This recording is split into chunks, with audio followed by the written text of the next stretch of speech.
حضرت نے موقع پر فرمایا تھا خلاف سنت عمل کو دیکھتا ہوں، کسی منکر کو دیکھتا ہوں تو ایسا معلوم ہوتا کہ دل میں کسی نے تیر مار دیا ہے،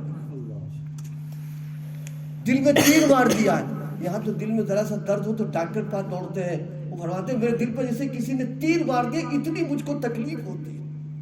ہم لوگ جو حضرت کے یہاں جایا کرتے تھے، حضرت کے کمرے میں ہم نے بڑوں بڑوں کو دیکھا ہے، حضرت والا کے یہاں جو تشریف لاتے تھے لوگ، بڑے علماء جو ملکی سطح نہیں عالمی سطح کے لوگ ہوتے تھے، وہ مدرسے کے پھاٹک پر گھسنے سے پہلے پاجامہ دیکھ لیا کہ کہیں ٹخنے سے، حالانکہ تو خود بھی شیخ تھے وہ لوگ، پاجامہ اوپر کر لینا اور اونچے اونچے داڑھی واڑی۔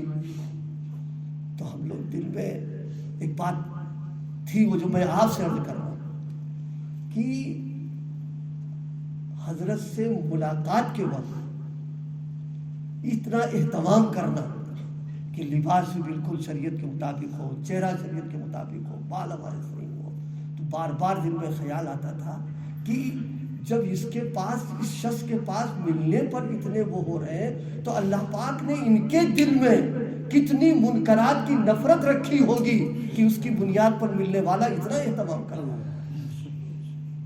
اسی بنا پر اللہ پاک نے ان کو سنتوں کا عاشق بنایا تھا اور ایسی آواز لگائی ہے، خلق خدا نقار، خلق مخلوق کی زبان نقار خدا ہوتی ہے۔ لوگ نام تو بھول گئے، محی السنہ کے نام سے لوگ جاننے لگے کہ انہوں نے سنتوں کو زندہ کیا۔ اور میں اگر یہ کہوں تو انشاءاللہ حانف نہیں ہوں گا، سارے اکابر کے یہاں تھا۔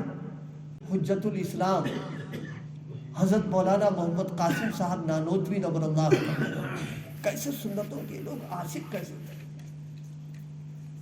جنگ آزادی کے موقع پر حضرت کے نام وارنٹ ہے، حضرت ایک جگہ اپنے روپوش ہو گئے، ظاہر انگریزوں کا دور تھا، اور جو مجرمین تھے ان کا کیا حشر ہوا اس کو بیان بالکل نہیں کرنا، یہ موضوع بھی نہیں ہے، لیکن ایسے خطرے کے موقع پر جب جان کا خطرہ تھا، اتباع سنت چھوڑنے کو تیار نہیں تھا۔ جی ہاں، اتباع سنت نہیں چھوڑا انہوں نے۔ وہ کیا؟ وہ یہ کہ جہاں روپوش تھے حضرت، 3 دن ہو گئے، تیسرے دن باہر آ گئے۔ لوگوں نے کہا حضرت جان کا خطرہ، کیا کر رہے ہیں آپ؟